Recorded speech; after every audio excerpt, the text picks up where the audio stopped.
Assalamualaikum warahmatullahi wabarakatuh. Di sini aku bakal ngejelasin tentang cara pengerjaan suplemen 3, di mana suplemen 3 di sini memuat beberapa laporan. Yang pertama, laporan laba rugi, yang kedua laporan perubahan modal, yang ketiga ada laporan posisi keuangan, lalu yang keempat jurnal penutup, dan yang kelima ada neraca saldo setelah penutupan. Nah, tanpa basa-basi kita langsung ke laporan yang pertama, yaitu laporan laba rugi. Nah, sebenarnya di laporan laba rugi ini cukup simpel ya. Kalian tinggal masukin aja, tulis manual nih. Income dan expense seperti biasalah, laba rugi kayak gimana. Nah, nanti untuk nilai isi pendapatan jasanya, kalian dapatnya dari neraca saldo setelah penyesuaian. Jadi nanti kalian tinggal ambil aja si datanya dari neraca saldo setelah penyesuaian. Contoh, kan sama dengan, tinggal pencet neraca saldo setelah penyesuaiannya. Nah, lalu kita cari nih pendapatan jasa mana. Oh, yang ini.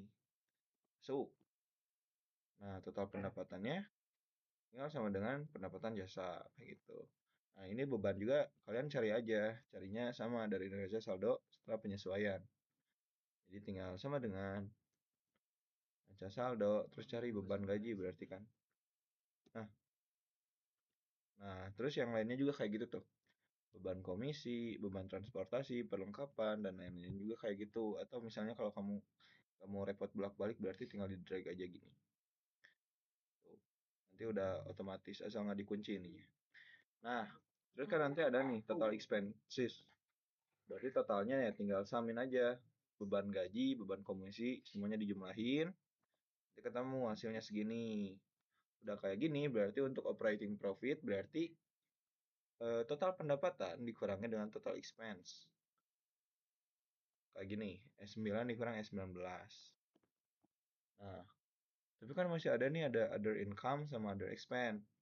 Untuk other income-nya sendiri, nggak ada nilainya ya, jadi 0. Lalu ada other expense nih, yang itu beban bunga. Beban bunganya sebesar 100.000. Makanya dikurangin lagi di sini. Net profit atau loss eh, tinggal 770. Ditambah dengan pendapatan bunga, dikurang dengan beban bunga. Kayak gitu guys. Oke, sudah ya. Lalu yang kedua ada laporan perubahan modal. Ini juga sama. Yang pertama itu kan modal awal periode per 1 Januari, di mana ini tuh didapatkan dari neraca awal.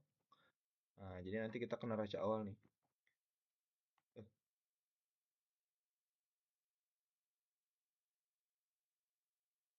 Kita ambil nih, kan ada modal nama CV nama Anda, ya itulah. Oke, sudah enter. Nah, modal awalnya udah ketemu, kita langsung masukin ke data yang selanjutnya, yaitu rugi atau laba. Kita masukin yang dari laporan laba rugi ini. Lalu ada tambahan investasi, kan tambahan sebenarnya ini tuh gue nggak tahu ya, maksudnya masuk modal atau tambahan investasi, cuman gara-gara modal awalnya harus 15, ya udah berarti aku masukinnya ke tambahan investasi. Cuman cemil ya, cemil. Kalau misalnya aku salah. Tapi kayaknya salah deh. Good. Ini ngambilnya 1660 ya. Nggak ada tambahan investasi.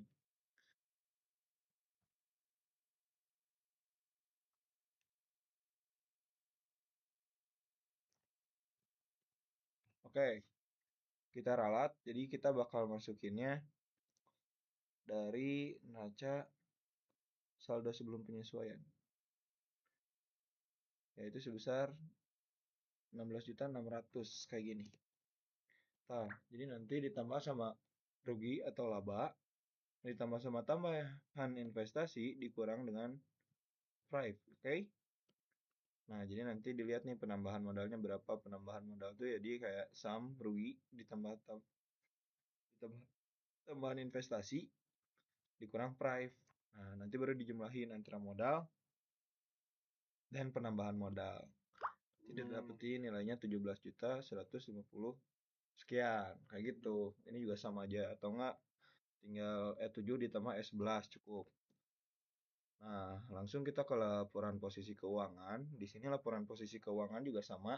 Kita bakal ngambilnya tuh dari neraca saldo setelah disesuaikan.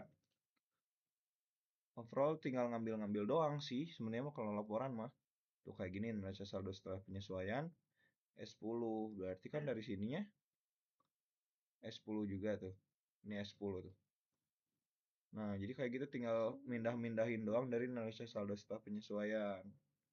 Nanti dapat ini, dapat itu, piutang usahanya ada, juga perlengkapan ada, COD di muka ada. Nanti jumlahin. Jumlah tutup. Peralatan sama akumulasi penyusutan peralatan. Kan kalau ini tuh kayak dikurang gitu ya. Akumulasi itu makanya B13 dikurangi B14. Nanti carilah totalnya berapa. Pakai sum atau bisa ya C11 tambah C15. Begitu juga yang kanan juga sama. Tinggal ngambil dari neraca saldo setelah penyesuaian. Ambil, ambil, ambil, ambil, jumlahin. Gitu. Nanti kredit bank jangka panjang kan udah nih, yang tadi minjem duit. Adalah. Sama di sini ada modal CV. Modal CV kita ambil dari yang laporan perubahan modal ini. Yang 17.150.000 sekian. Kita ambil dari situ. Kalau ini masih diambil dari neraca saldo, terus jumlahin juga sum. Ketemu deh hasilnya. Langsung kita masuk ke jurnal penutup. Jurnal penutup ini kan berarti kita tuh mau nutup akun pendapatan, nutup akun pengeluaran ya. Terus ngerubah si income summary ini ke capital, terus nutup juga akun prive gitu. Jadinya ya masukin kayak gini nih. Bikin aja. Cuman ini aku nggak tahu ya, ini nggak aku isi. Dan emang nggak penting juga sih. Descriptionnya to close gini lah. Kayak waktu di semester 1. Nah, account code-nya aku pakai ini lagi, pakai data yang data validation ini nih. Data validation, wait deh. Duh, aku bikinnya di sini ya. Kalian tinggal ikutin.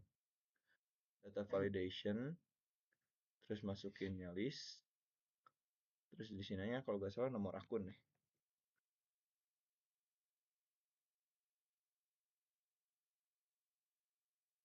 Nah, jadi nanti tinggal masukin. Misalnya kan berarti akun revenue itu kan kepala 4 ya. Jadi kalian tinggal masukin ini, terus berarti temennya kan pasti ikhtisar laba rugi. Set, berapa tuh? 3114. Kayak gini kan. Nah, berarti pendapatan jasanya kan mau dihilangin. Dia kan apa namanya teh? Saldo normalnya di kredit. Makanya kita kurangin jadi 0 dengan pindah ke debit gitu. Nah, si ikhtisar laba ruginya berarti kan berlawanan sama si pendapatan jasa, berarti dia dikredit. Jadi menambah si ikhtisar laba rugi. Udah itu, yang kedua kita ke mau menutup akun pengeluaran. Di sini kan berarti ikhtisar laba rugi bakal berkurang nih. Beban juga bakal dikredit kan untuk mengurangi jadi nolnya. Makanya kalau menurut aku kalau untuk beban, masukin dulu si bebannya apa aja, simpen di kredit. Nah, nanti tinggal jumlahin sum beban gaji bla bla bla sampai bawah sini. Dan nanti ketemu nilainya segini. Nah, langsung kita masuk ke capital income. Ini tuh dirubah, cuman ini bahasanya emang salah ya.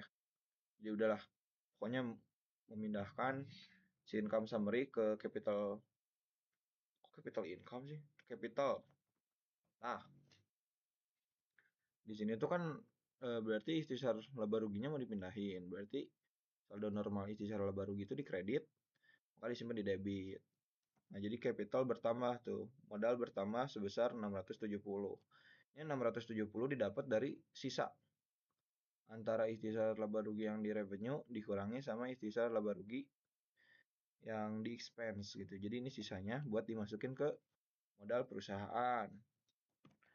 Nah, terus kan ada prive juga ya. Sempat ada prive sebesar 120.000 totalnya tuh. Makanya itu bakal mengurangi modal kita kan. Nah, saldo normal si modal tuh kan di kredit. Maka kalau berkurang di debit. Nah, ini juga Prive kan saldo normalnya di debit, maka berkurangnya di kredit kayak gini. Dah weh, jurnal penutup tuh selesai. Nah, neraca saldo setelah penutupan ini sebenarnya gampang ya. Kan kalau misalnya akun yang kepala satu kepala dua mah, kepala satu kepala dua mah nggak ada yang diubah kan. Kayak kalian tinggal ngambil dari neraca saldo setelah penyesuaian aja. Kayak gini kayak copy paste lah bisa dibilang ya. Ambil dari sini, di sini, sini, sini dan seterusnya. Tuh kayak copy paste. Paling yang berubah tuh di equity-nya doang. Tuh kan kalau ke bawah tuh berarti kepala 3, 4 dan seterusnya kosong ya. Karena udah pindah semua ke modal atau ke ya udah pindah ke modal perusahaan gitu. Udah jadi gitu. Maaf ya kalau misalnya penjelasannya ada yang kurang lengkap atau kayak gimana. Kalau ada yang mau ditanyain mah chat aja lah, gampang. Baik, Assalamualaikum warahmatullahi wabarakatuh. Terima kasih. Mana ya si Hasna ya?